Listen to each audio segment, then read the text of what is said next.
Alrighty, I think we're going to get started, and then I do have a colleague that's going to let people in as they join, so they don't have to wait in a waiting room. So, good afternoon, everyone. Welcome, and thanks for joining us today.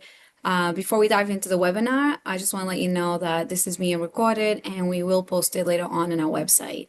So if you miss anything, you can come back and take a look at it, and it'll also be available there if you need to just go back and go through the notes again. I'm Sarah Cannavaro. I am the administrator for the Clean Transportation Programs at the Rhode Island Office of Energy Resources. I'll be your host for the next hour, and I'm also joined by my colleague here, Catherine Burns, who will provide support and assist in answering any questions as well. And she will be covering a portion of the webinar through the program guidance, and we will have live questions at the end. Feel free to use the chat button. Throughout the presentation, we will make sure to address any questions or comments that you have. And if we don't address it now, we'll make sure to address it during the live Q&A at the end. All right, let's get started. So here's a quick breakdown of the topics that we will cover today. We're going to start by summarizing just the key points of the Infrastructure Investment and Jobs Act, also known as IIJA, that's related to the electric vehicle infrastructure. And then we're going to go into the National Electric Vehicle Infrastructure Program, which is why you're all here today, and discuss the objectives and goals. We will also provide a quick summary as to what we did this far into the program that includes like phase one and highlighting the projects that we did there. And then it's going to be followed by phase two, which is currently open. So we'll go a little bit deep into that program and the guidance. And we'll certainly invite you to participate and throw any questions at us, like as you may or may not have already reviewed the program guidance. And if you have questions as they come up, again, please feel free and wait until the end or drop them in the chat and we'll make sure to cover everything today. If we don't have an answer for you today, we'll make sure to drop your contact info and we'll follow up with you after. All right. Kathy, we can go to the next slide, please. Thank you. So real quick, the Infrastructure Investment and Jobs Act, commonly known as IIJA, was signed by President Joe Biden back in November 2021. The legislation had allocated $7.5 billion to states to enhance the accessibility to electric vehicle charging for drivers on local and long distance trips. The primary goal was to provide funding to the states to deploy enough electric vehicle infrastructure nationwide and to establish an interconnected network that facilitates the data collection, access, and reliability amongst the drivers. Excuse me, Kathy, you can go back one more. Sorry. So under NEVI, there was a historic $15 billion national investment. Rhode Island had been allocated approximately $23 million in federal funds, and which required a state match of 20% of that. And now we can go to the next one, Kathy. Thank you. So during phase one, our state was focused in efforts on building out the federal designated alternative fuel corridor, which for us in our state, it's I-95. So with support from our office and Rhode Island Department of Transportation, we installed direct current fast chargers, DCFCs, also known as level 3 chargers, at the Ashaway and Warwick park and ride locations. So we installed a total of 4 fast chargers that can charge 2 vehicles simultaneously at both sites. These installations allowed us to achieve the fully built out status for I-95 on July 17, 2024, and we actually became the first state in the nation to complete phase one under this program. This was really important because achieving the fully built out status enabled us to move on to phase two, which is now the community charging, which opens up opportunities for municipalities, businesses, nonprofits, academic institutions, and tribal organizations to apply and support the publicly accessible EV charging projects across the state. So this was no longer focused on the phase one and the alternative fuel corridors. We had now moved on to the community aspect of the program, which was statewide.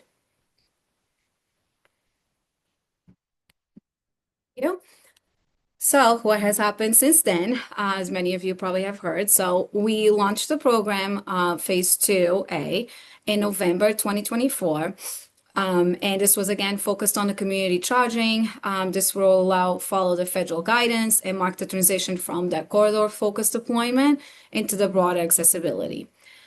Then, January 2025, a new executive order was issued by the incoming federal administration, which halted all key aspects of the NEVI program, as well as like other federal program vehicle deployment. In response, Rhode Island joined 13 other states in filing a lawsuit which challenged that executive order. The lawsuit was filed by the Office of the Attorney General's Office in Rhode Island in May 2025. So, moving forward to July, a preliminary injunction granted. A federal court granted a preliminary injunction in June, which allowed NEVI-related activities to resume in the 14 states that were involved in the lawsuit, which Rhode Island was part of. This was a major win, which re-enabled access to previously paused funds and programming. So here we are today. So following the court's decision, Rhode Island reopened the NEVI Phase 2 application process. We opened on July 14th, and now we have a closing date of August 15th, 2025. So this just proves our commitment to expanding EV infrastructure, not only equitably, but efficiently under this round. Kathy, I am going to switch things over to you now so you can go over the program and this phase, and I will mute myself. Thank you. Thanks, Sarah. Hi, everyone. I'm Kathy Burns. Thank you again for joining us today. As of July 14th, Rhode Island has officially relaunched Phase 2A of our NEVI program. And we're really excited to open the request for applications, or RFAs, through August 15th, 2025. As Sarah mentioned, this is a key opportunity for applicants to secure funding for design, installation, operation, and maintenance of EV charging stations. We're aiming to expand Rhode Island's public EV charging infrastructure in a way that's reliable, accessible, and equitable. You can find more details, including the complete application package, on our website, energy.ri.gov/RI NEVI. And you can see a couple of screenshots here from the actual welcome site, as well as the application portal. The vision for NEVI Phase 2A in Rhode Island is rooted in building an EV charging network that's equitable, reliable, and sustainable statewide. Our goals are fivefold. We want to expand charging infrastructure across Rhode Island, foster strong public-private partnerships, ensure equitable access in all communities, support a shift towards sustainable transportation, and stimulate economic development through these investments. You can see in the map here that the state of Rhode Island has been separated into target areas for the Phase 2A applications. This helps the state track the existing EVSC characteristics of an area, the impact of new EVSC or electric vehicle supply equipment when comparing applications and deployment impacts. Eligibility. So this phase of the program is open to a broad group of applicants that includes businesses, nonprofits, academic institutions, government agencies, federally recognized tribal organizations, as well as, like we said, with businesses, corporations, partnerships, limited liability companies, cooperatives. To be eligible, applicants must be able to install and maintain publicly accessible EV chargers at their proposed sites. This includes identifying a site host, the landowner or entity where the charger will be located. Incentives. So we're offering funding for both level 2 and level 3 for high-speed DCFC chart stations. The program will cover up to 80% of total program costs, which caps depending on the charger type and applicant. So a quick breakdown. Level 2 sites will be funded up to $250,000. DCFC sites up to $1 million. And for mixed sites that include at least 2 DCFC and 2 level 2 chargers, it's up to $1.25 million is available. These incentives are both open both to public and private entities, as mentioned, including nonprofits and tribal organizations. Award details. So successful awardees will receive up to 80% of the project costs.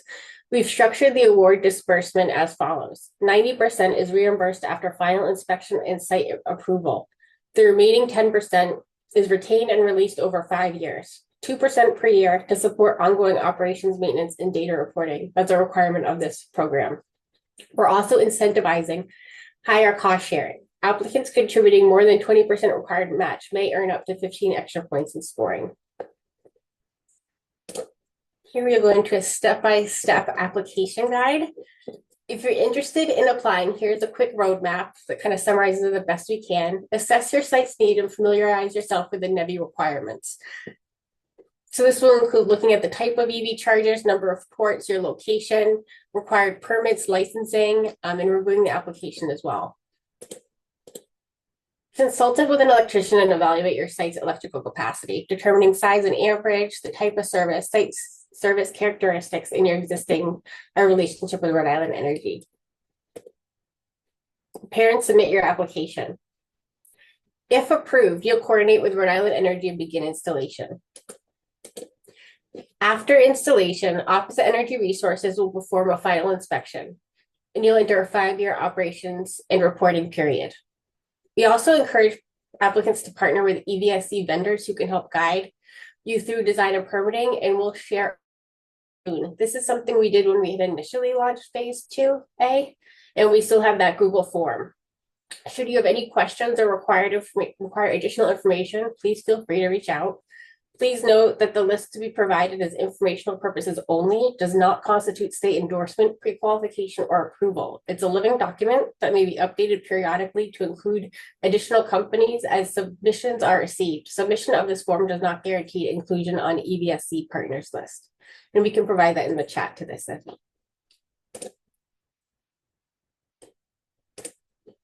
Application summary. Applications must include the technical specifications for the chargers for level 2 or DCFC, documentation on NEVI compliance per 23 CFR Part 680. This can be found online and through our application. Data reporting and availability standards, the federal requirements such as NEPA environmental review, the completed application form that you can find online, and coordination form with Rhode Island Energy, including your potential site plan and work request or commitment to do so.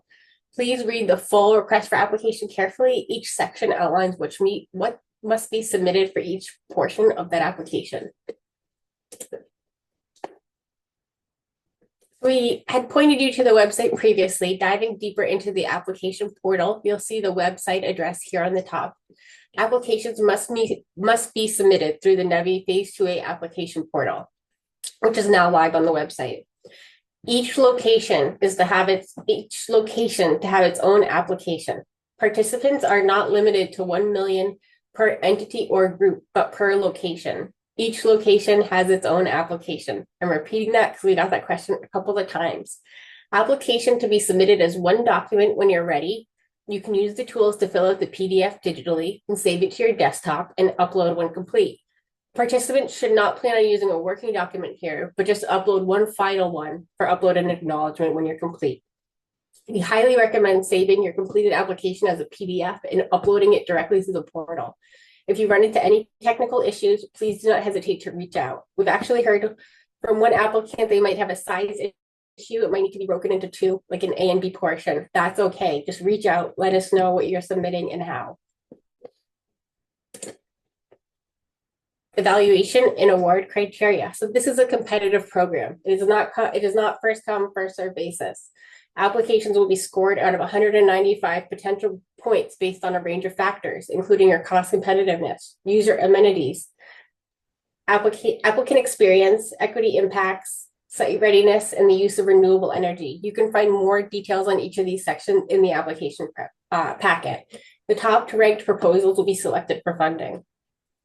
Kathy, sorry, just real quick. We just had just a quick comment, like if we can just maybe just slow down a little bit when just as we're going through the program. No, it's it's okay. Thank you. Comment received. Try to go slow. So this is on the construction timeline and reimbursement.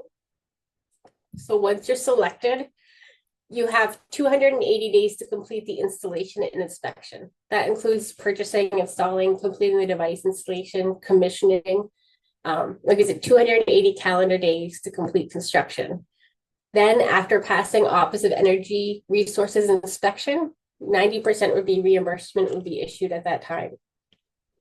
After you're up and running, 10% of the reimbursement will be retained office with 2% release each year for 5 years as ongoing compliance is confirmed.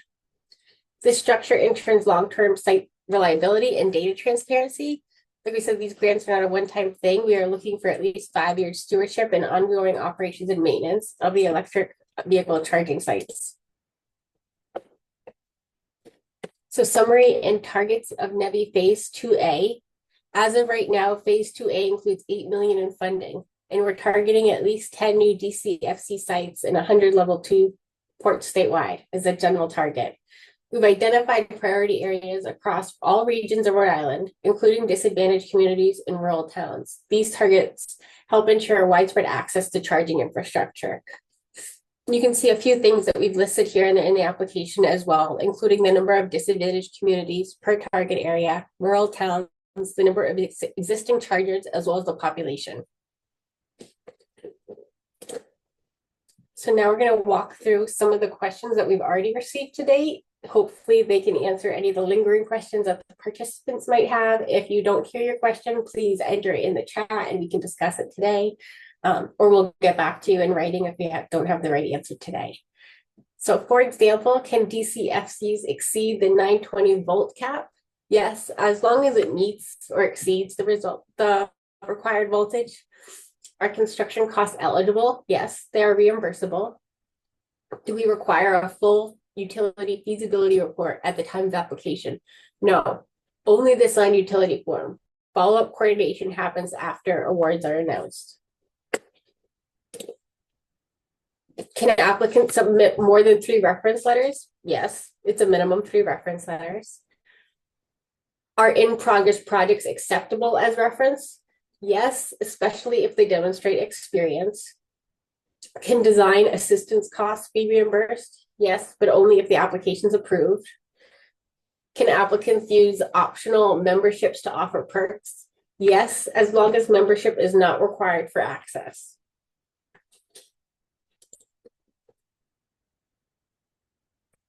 So a couple final questions, I believe, after this, so I'll try to open it up. A few last clarifications. Sites on Block Island are eligible, even though it's not along the national highway system. Reference letters should ideally be from completed or active projects, but those in design or construction can still qualify. Utility correspondence should ideally be completed or active, but those in design or construction can still qualify. And utility correspondence does not have to be a formal feasibility report, as we said. Emails or commitment letters are acceptable. So with that said, Sarah, I think we can open up for additional comments. We can also go back to any details of the program that we might have gone over too quickly or anything that people want to talk about further. Yes, absolutely. I think we've already received a couple of questions on the chat as well. And Karen, if you do have any questions or if we went over something really quick, and we'd be more than happy to go back, and this goes towards everyone. We're more than happy to go back to the slides and make sure to clarify anything. So I know Tina asked a question. The first one was, can you go over the method to submit again if it can be split into 2 documents due to the 5 megawatt size limit? For this one, I can, what I will do is it shouldn't give you an issue for a size to be that large. It's 5 megawatts because it is a PDF. But if you're only able to submit it in half, then you can certainly email us with the other half of the application. We just need it to be time stamped. But if you do have any issues uploading the document, we'd be more than happy to take a further look at it, or you can also just email us after you submit the packet through the portal first, or at least like some indication that you did submit or try to submit it online and they give you an error. So, and feel free to come off mute. If it's easier for you guys to ask questions that way, that's totally fine as well. I'm just going over what we have in the chat so far. But Tina, if it's easier for you to come off mute, that's totally fine too. All right. And then, Kathy, the next question we have is, can applicants submit the attachment G without the utility signature if the applicant includes documentation of engagement with the utility? And can reference letters be submitted from the applicant if they own and operate their own stations? Yeah, so to answer the first questions, any communication you are this portion, you can submit as evidence of that with the utility. We understand that we have a hard deadline of August 15th, and you may not receive a response from a third party like Rhode Island Energy by that time. So any good faith effort that you've seen, like we said, any sort of timestamps, your existing plans, what you've done to look at the grid at your location will all be taken under consideration. Can reference letters be submitted from the applicant if they own and operate their own stations? Yes. The purpose of the reference letters is to also have our understanding of your ability to reliably operate these sites, maintain these sites as well, so that they can be accessed when people go to the site. They can expect that it's up and running, and that we can meet that 5-year goal, and that we're choosing great partners for the state to invest in as well. So keep that in mind with your reference letters. I don't think anyone would be dinged by owning and operating their own location, as long as you can show that you're operating it well. That's the intention there. Is there anything I'm missing, Sarah? No, that's it for those questions. The next question is, what is the timeline for review of application and awards? I can answer this one. So the program does close on August 15th. So you do have to submit an application by 11:59 p.m. on August 15th in order to qualify for this round. And the timeline after that is we will have awards made before the end of September. So when the program closes, we're looking at about 30 days for the awards release. So we just need to review the applications, score them, and then we do anticipate to have the awards made before the end of September of this year. I should clarify that. Um, the next question is the 90% funding released after the site is constructed, excuse me, and passes the inspection? Yes. So we do release the 90% payment on that once we do inspect it and everything goes according to the program guidelines. And then the 10% is held, as Kathy like covered, throughout the 5 years of the maintenance and ownership of the stations. So 2% is released every year after completion of the site for a 5 year period. All right. I I think that's all the questions in the chat, but once again, please feel free to come off mute if you have any other questions, or we can clarify anything. We can also go back into the slides, or you can also drop it in the chat. And I know, Kathy, I think we might have skipped over one slide on the questions piece of it, but again, we'd be more than happy to share the questions that we have received so far. We can post them on our website. So this way you have all the questions that have been asked and how we address them. So we will make sure to post the questions that you do see here on these slides to our like NEVI webpage. So that should be uploaded either by later today or tomorrow.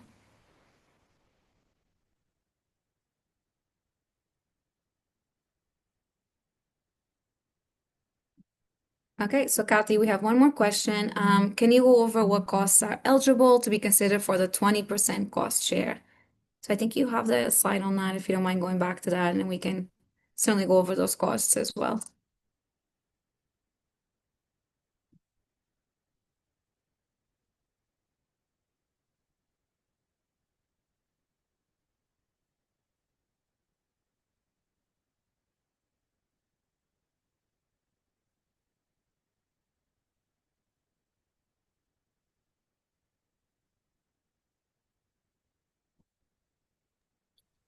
I know in eligibility, we go into much more detail in our actual application packet, which I can try to bring up now because we go into each example of the cost overall. They said the furnishing of the equipment, designing the site, getting it ready, the ongoing operations, maintenance, data and reporting. So the federal requirements go through pretty clearly the eligible expenses. Let me see if I can pull that up right now so we can share that as well.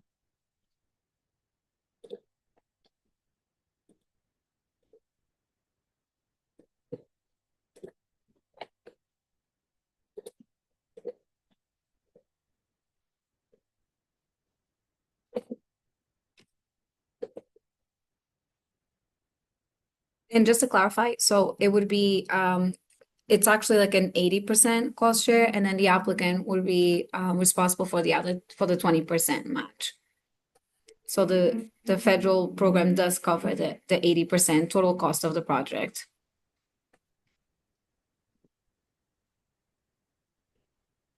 I'm going to put the full guidance into the chat now. I just want to show that we do go through for eligibility which expenses are considered included, as well as which ones would not be considered included.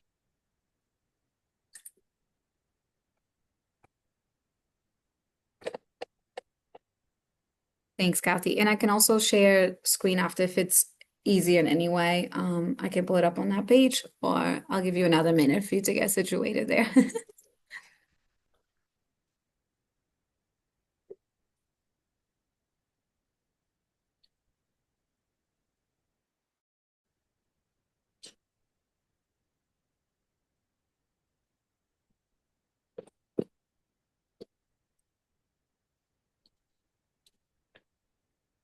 Yeah, so sorry, Sarah, is the question about which expenses are eligible or what percentage?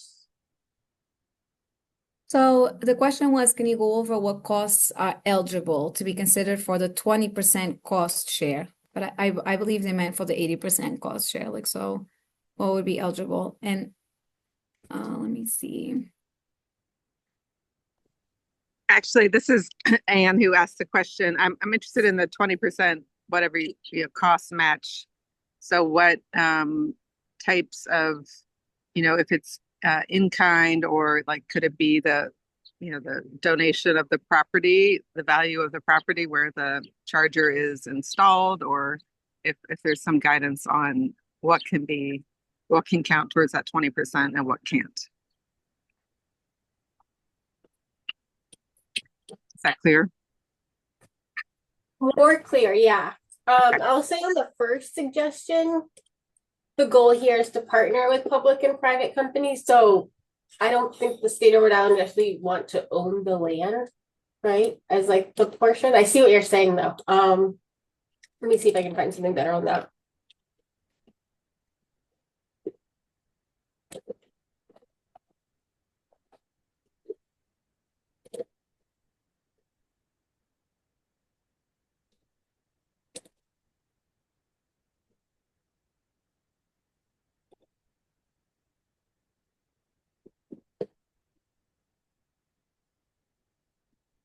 The original idea and the intent was just generally upfront capital, with applicants providing more than 20% getting higher in the scored ranking. We've had some questions about additional grants being used as that 20%, and we have reached out to the joint office to check, because there's some cases where grants can be combined and there are some where they exclude each other. Besides land value, is there something else in particular you guys had in mind? I guess, could like labor for maintenance and that sort of thing be counted, the value of the labor if it's donated? Or I don't have any specific examples, honestly, but just trying to imagine what the options might be for a small You could community. forecast. Yeah. Yeah, I believe you can forecast out the labor for operations and maintenance for the 5 years. Okay. Thanks. Yes, I think that should be more than acceptable, Kathy. And what we can do is if you would be okay, we can also reach back out to you once, if you have a little bit more information as we look into that further for you. We have no problem following up with you. If you're comfortable with dropping your email here, or I believe we also have your email from signing up, we'd be more than happy to send a follow-up email. Okay, great, thank you. Yeah, of course.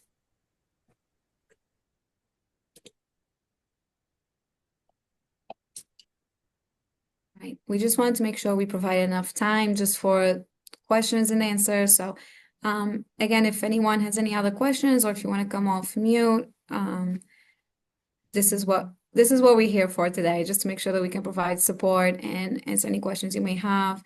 The application is very detailed because, again, this is a federal program, so there are a little bit of like a few requirements in place, and this is all part of the federal guidelines.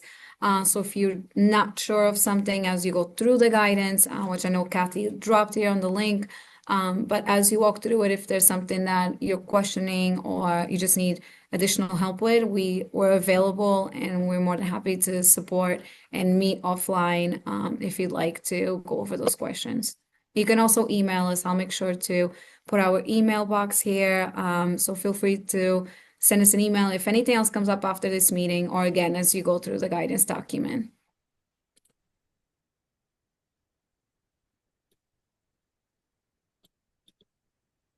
I think what we'll do is we'll give it just a few more seconds or so just to see if there are any other questions. And if not, again, this will be posted online, hopefully by the end of the day or by tomorrow morning. And we will make sure that we have those Q&A, posted online as well. So I know Kathy went over them here, but we'll just make sure to keep everything on the website to keep you guys updated. And if you have any questions, it'll be easy for you to circle back to that document as well. So, and we'll keep updating it throughout the next few weeks as questions continue to come in. All right, you are very welcome. And okay, I think with this, I think we'll just we're going to end the meeting. But again, thank you guys for joining us today. We really appreciate you taking the time. And please, can't emphasize it enough. Feel free to reach out at any time to us with any questions. So, all right. Well, thank you and enjoy the rest of your afternoon.